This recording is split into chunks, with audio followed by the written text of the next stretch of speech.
Hey there, you guys. Now, this looks a little weird, I know, because Tom is not here. So let me explain what has happened. It's nothing that bad, just don't worry about it. So, I'm recording this on Friday. And as you know, if you follow the news and if you're a regular watcher of this show, we live in Central Florida and we are fixing to get our butt kicked by little Hurricane Dorian.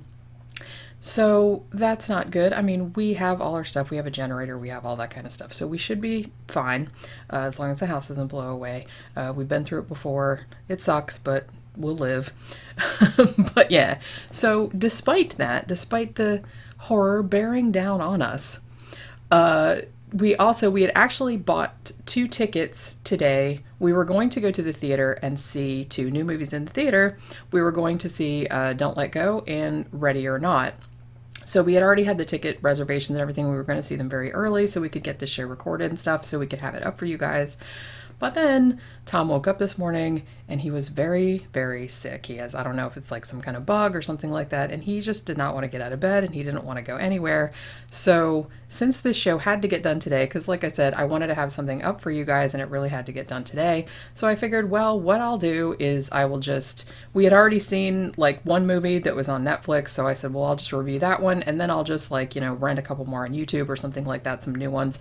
And then I can just review them myself just so we'd have something up for you guys just in case the hurricane hit or something like that. So I hope it's not too much of a big inconvenience, but I did just want to put some content up for you guys on Sunday because I didn't just want to blow it off or anything like that.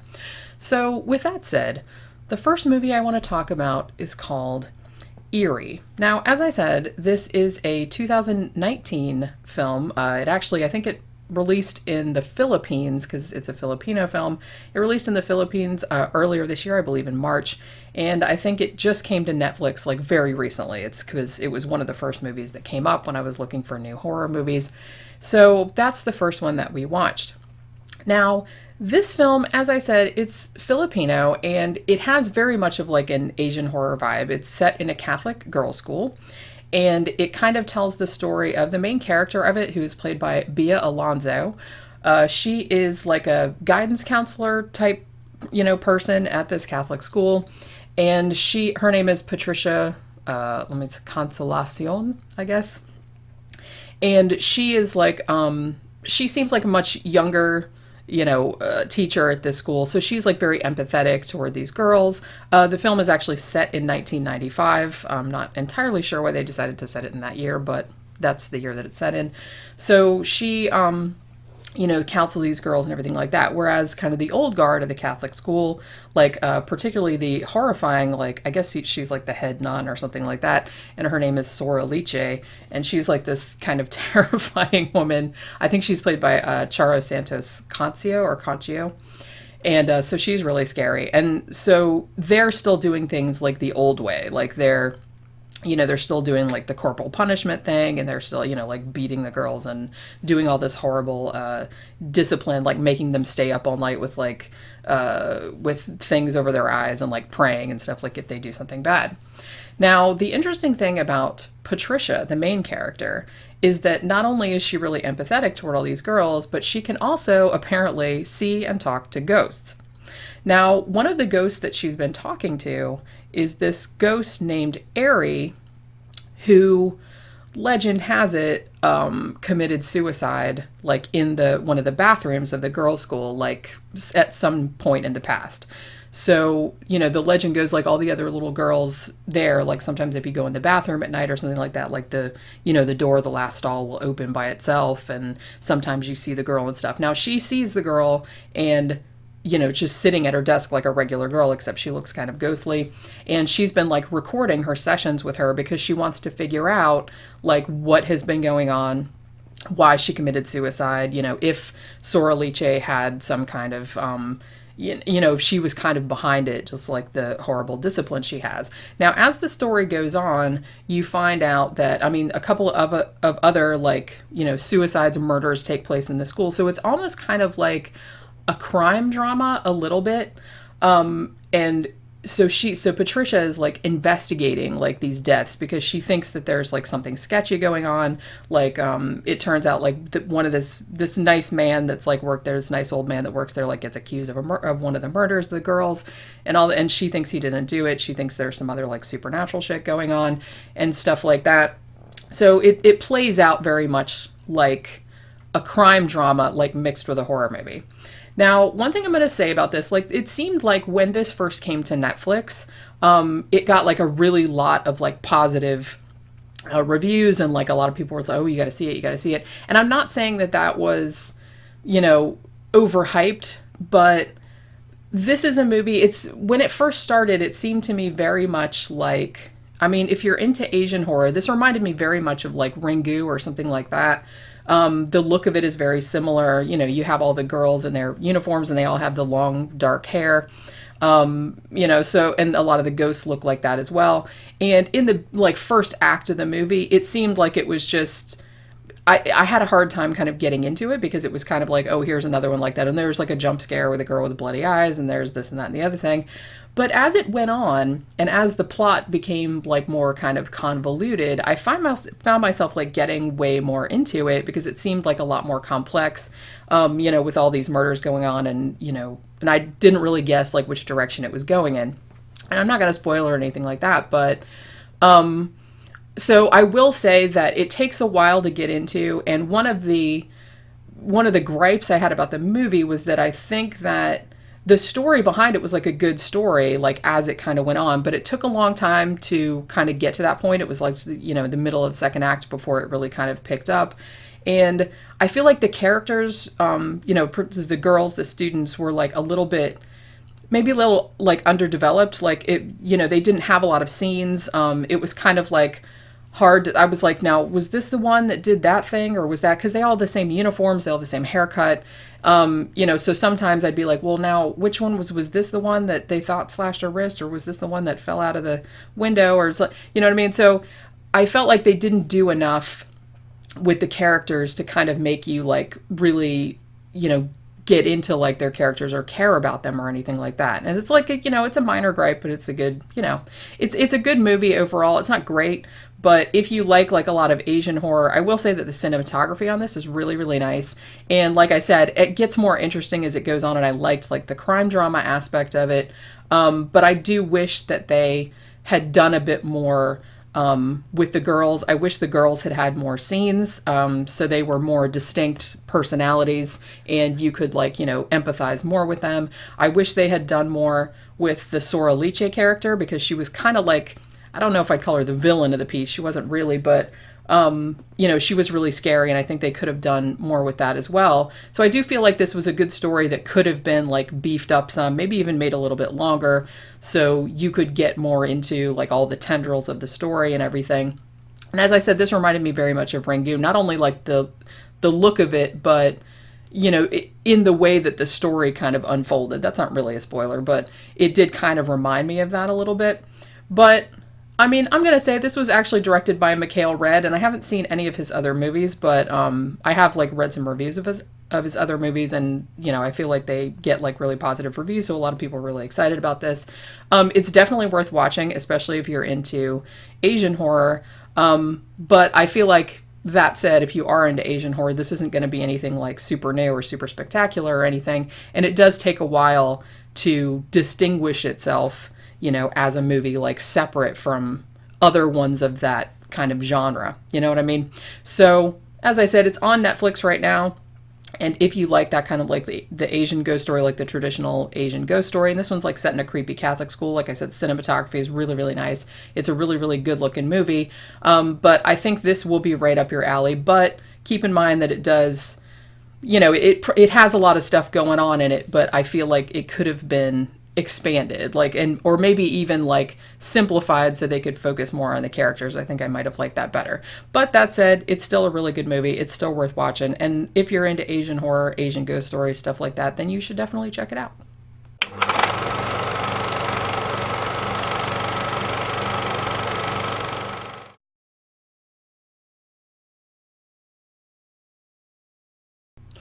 Okay, the second movie we're going to be talking about today is called I Trapped the Devil. Now, this came out earlier this year. I believe it's from IFC Midnight, and it premiered at a film festival, but then later went to VOD. I don't think it's on Netflix. I actually rented it off YouTube, so for $3.99. So it might be available on Hulu or something, or Amazon Prime or something like that also, but I got it from YouTube, so you can rent it on there for a couple of bucks if you want to check it out. Now, this is actually the debut feature of a guy named Josh Lobo. I think he was an art director or something like that before on some other movies.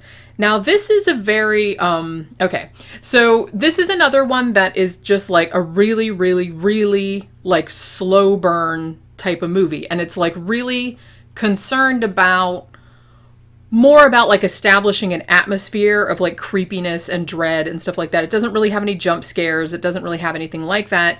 It's just kind of trying to just maintain this like really unsettling atmosphere. And to a large extent, I think it's very successful at doing that.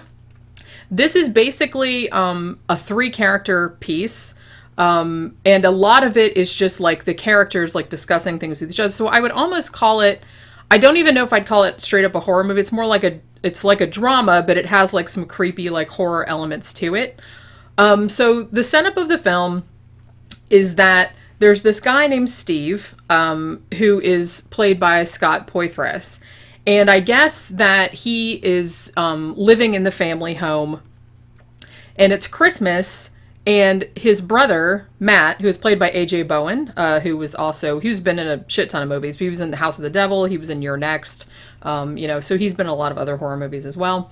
So his name is Matt. And he arrives at the house with his wife, Kieron, who's played by Jocelyn Donahue, who was also in House of the Devil. She was the lead in that. She was also in Insidious 2. She's in the upcoming Dr. Sleep. So she's also been in a shit ton of horror movies and other types of movies as well.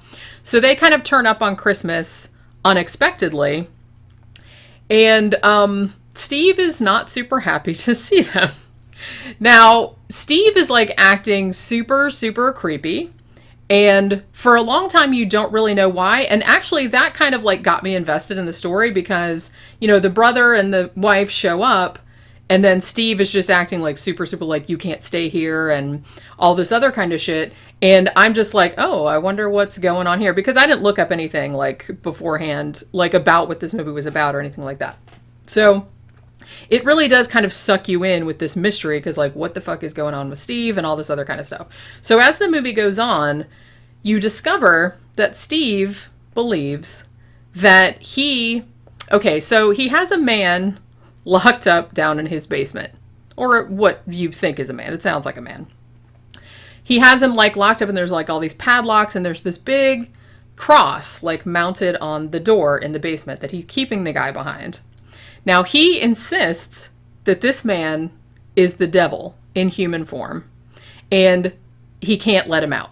You know what I mean? So now his brother and wife obviously think he's gone off the deep end. And he does kind of like come off like that. He comes off like this weird, crazy, ranting, conspiracy theorist kind of guy. I mean, he's got like the attic room with like all the, the news articles and printouts and shit like that, like all over the walls, like with red string going from one thing to another, like this thing is connected to that thing and all, and they look kind of like pentagrams and all this other kind of stuff. So, and he's got a gun loaded and he's like just real twitchy and weird and everything. But as the movie goes on, it's really good. It's like a psychological drama because you're not entirely sure, is Steve nuts? Who is this guy that's in the basement? Is it just some guy that he randomly kidnapped that he thought was the devil? Is it really the devil? What's going on back there? So it really does set up this kind of cool mystery aspect. Now, that said, how you feel about this movie is going to depend on, if you like, and I've seen a lot of other reviews say this, if you like A24, movies from the A24 studio, or movies that are like really slow burn. I've seen this compared to A Dark Song, which I loved actually, in the sense that it's just a couple of characters like in one location and a lot of the dread or creepiness or whatever comes from the interaction between them because you don't know like what's really happening and what's maybe in someone's imagination or something like that. So it has like a similar vibe to that. If you liked A Dark Song, you would probably like this as well because the vibe is very similar. I should say too that the premise of this, like someone having someone trapped in a room and like they think they're the devil and they're trying to convince people to do things or whatever it is that he's doing, is actually this same or very similar premise to like an old Twilight Zone episode called The Howling Man. So if you've seen that, you kind of know where this is going. But you know, like I said, how you feel about this is gonna how do you feel about slow burn horror? How do you feel about, you know, a lot of scenes that are just like kind of like atmosphere and creepiness and like discussions between the characters? There's not a lot of gore. There's not a lot of like I said, there's no jump scares. There's no like big set pieces or anything like that. It's pretty much in one house. And it's just mostly these three actors like interacting with one another in various ways. And you don't really know exactly what's going on, what's real, who's crazy, you know, or anything like that. So that said, a lot of questions in this are left unanswered. This is definitely one that, and I will probably end up watching it again at some point because I feel like there was a lot of stuff in there. Like there's a lot of little clues in there, like some like an offhand comment or like some objects that are in there, something that I feel like were significant, but the first time you watch it, maybe you can't pick up everything up because it seems like there's a lot of hints of like backstory. There's a lot of hints of things like that, but they don't really spell it out for you. So I feel like this is one that's going to need like multiple views, like to kind of get the whole thing behind it. So in that sense, you might find it very frustrating because a lot of stuff is not explained. But if you like that more kind of like, you know, what they would call like elevated horror or, you know, intellectual horror or something like that, then probably you will really dig this. And I have to say too, big props on the sound design and the scoring and stuff like that. That really lent a lot to the creepiness. Big props to whoever was playing the guy that was locked behind the door because the voice that he did was like super creepy. Like I know they did, you know, various, you know, treatments on it and stuff like that to make it sound like creepier or deeper or whatever. But that was a really cool like voice performance that I liked. Another thing that I loved about this that really like sucked it in, just like sucked me into it like right away, was the visual of it. It's set on Christmas Day, and most of the film is shot just like in these darkened rooms, like lit with these like colorful Christmas bulbs. There's like a big Christmas tree and there's Christmas bulbs like all over like the, you know, the stair railing and stuff like that. So, you know, in some ways too, like in the basement, which just has like a red light bulb. So you go down there and it gets all like Mandy, like everything is like red, you know what I mean? But it's like everything has this really cool look to it where it's kind of dark, but then there's like these little colored lights in the background. And I just thought it looked super cool. There's this one really great scene like near the beginning where Kieron is outside, like standing in the snow while the brother goes in to like say, hey, Steve, we showed up unannounced, like on your doorstep, Merry Christmas. So she's out there like, you know, lighting up a cigarette. And then suddenly like all the outside Christmas lights come on behind her, like in the darkness. And it's like just a really, really beautiful shot. Now, I'm not sure, this did remind me a little bit, the look of it reminded me a little bit of The House of the Devil. And like I said, two of the actors that are in this were also in House of the Devil.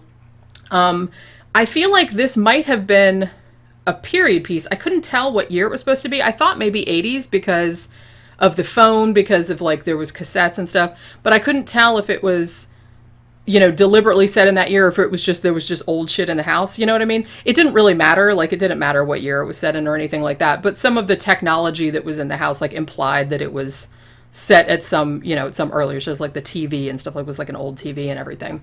But yeah, this is definitely one, if you're really into really slow burn horror, stuff that's, you know, that's not really explained to you, that's not necessarily, you know, that's not necessarily going to give you all the answers, then you will probably really like this. As I said, it might be on some other VOD platforms, such as Hulu or something like that. I'm not really sure, but it is available to rent on YouTube, and I think you should definitely check it out, because I liked it very much.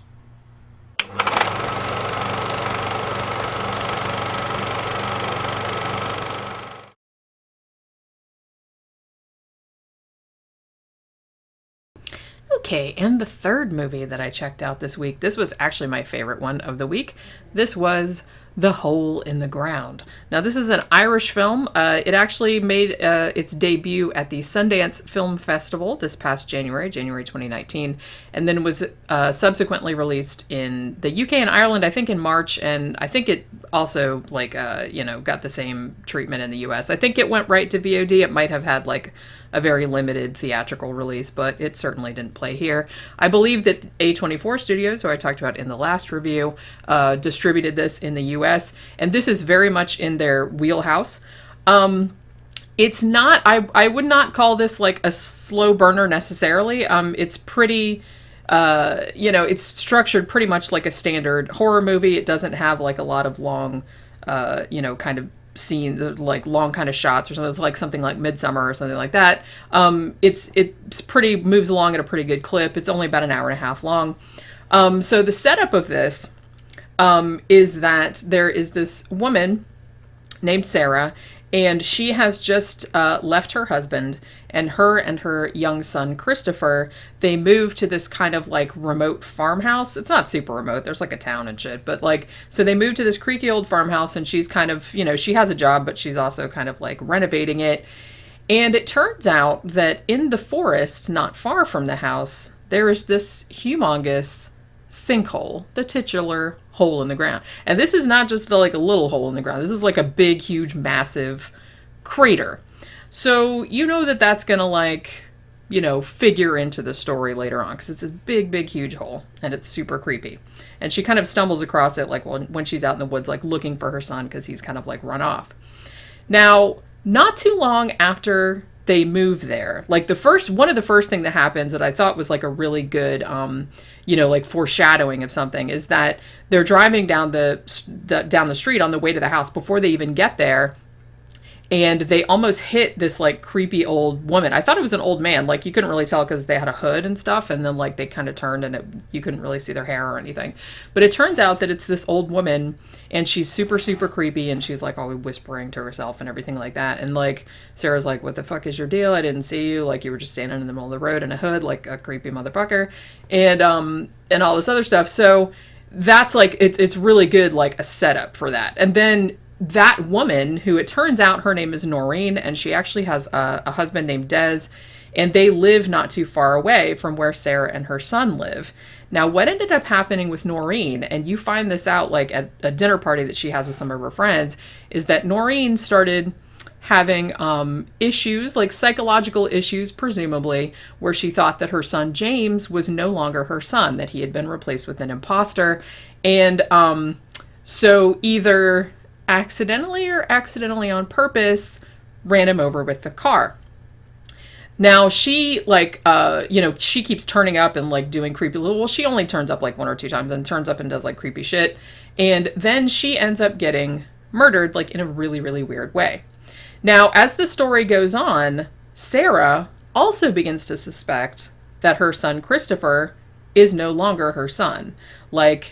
And I like the way they kind of played with the ambiguity on this one. Because, I mean, as you guys know, if you, like, know anything about me at all and, like, what kind of movies I like, if you've read any of my, reviews on my blog or anything like that, I really, really like this ambiguous thing where it's like you're not really sure, because the kid is still he's behaving kind of weird, but it's, like, not that weird, like, for a kid. And it's like, then you're like, well, she's been having problems too. There's an implication that she left her husband because he was abusive. They don't say that outright, but that's what's implied.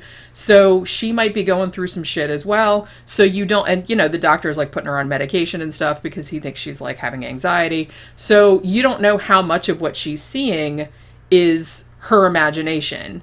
So it's a really good, like, there's some really, really good, like, some really creepy imagery, and these really tense moments, like, between her and the kid, like, where you're never quite sure what he's gonna do. You're never quite sure if he's normal or if there's something the matter with him or something like that. So it's just this really, really cool, creepy movie. Like, I found it really, really engaging and like really super creepy. It's not like a super original story or anything like that, but I feel like if you really like the thing that it reminded me the most of was the Babadook. Just because it's a similar kind of dynamic, with the mother and son, and they're, making a very metaphorical thing about this like big hole, like the sinkhole, and, the whole thing about the changeling, and like, this isn't my kid anymore. And it's, you don't know if she's like having a mental breakdown or if something's the matter with the kid. And, so there's that whole dynamic going on, and like, some people don't believe her. And so it's really good, that dynamic between them. So like I said, if you really like the Babadook, it reminded me a little bit of Hereditary too, not quite as fucking psychologically punishing as that one was, because that movie kind of fucked me up. But I really, really liked, but it's that same vibe. It gave me the same vibe as those two movies did, where it was just like this really creepy, tense, like, and it just kept building up, and you weren't sure exactly what was going on. Like, maybe she was just nuts, and like, maybe that other old woman was nuts because she thought the same thing, that her, that her son was like not her son, and she ended up killing him and all this other, supposedly she ended up killing him, or it was an accident or whatever. So, but yeah, if I'm not sure what VOD this is on. Like I said, this is another one, just like the last one that I rented on YouTube. It's not on Netflix, and it's not on Shudder. It may very well be on Hulu or another thing, but like I said, you can rent it on YouTube for $3.99 for SD and $4.99 for HD. So if you really like the Babadook, and you really like that type of like A24, like those really creepy kind of, metaphorical type of horror movies, because there is like a very obvious metaphor, like with the hole and everything, then you will probably really dig this. I really like this, and like I said, this was easily my favorite one of the three this week, and I definitely would recommend it, and I'm actually going to watch it again probably very soon, because I really, really liked it very much. And I have to say too, that the little kid in this, he is a dead ringer for Haley Joel Osment in The Sixth Sense. And I feel like that had to be on purpose, because the kid is like an almost identical. He looks almost exactly like him. And the kid in this is like really, really good. He really makes it work. And the actress that plays the mom, I think her name is Shauna Kerslake. And she's great in this too. Like, she does a lot of acting with her eyes. She has like these amazing like eyes that are really expressive. And you can kind of like see her anguish, like even when she's not talking and stuff. Also has a couple of like clever little homages to like other movies. My very favorite was when she puts up the new wallpaper in the house, and it looks like the carpet from The Shining, like not the same color or anything, but it's like the same pattern kind of, but it's like black and white or gray or something. So I thought that was kind of cool, but it's not like super obvious. It's not like, oh, wink wink, look at this movie that we're referencing or anything like that, but it's just kind of like a nice little touch like that. So, and it's nice that the writer and director, his name is Lee Cronin, that he's kind of like showing his hand a little bit, and like showing, what he's kind of homaging, and like what movies he liked in the genre, and kind of like tipping the hat to some of the other movies that he was influenced by. So I thought that was pretty cool too. So like I said, check this out on YouTube or whatever other VOD service you can find it on. I think you can also rent it on Xbox. I saw it on there as well, from the Xbox store. So check it out. It was very, very good, and I liked it very much.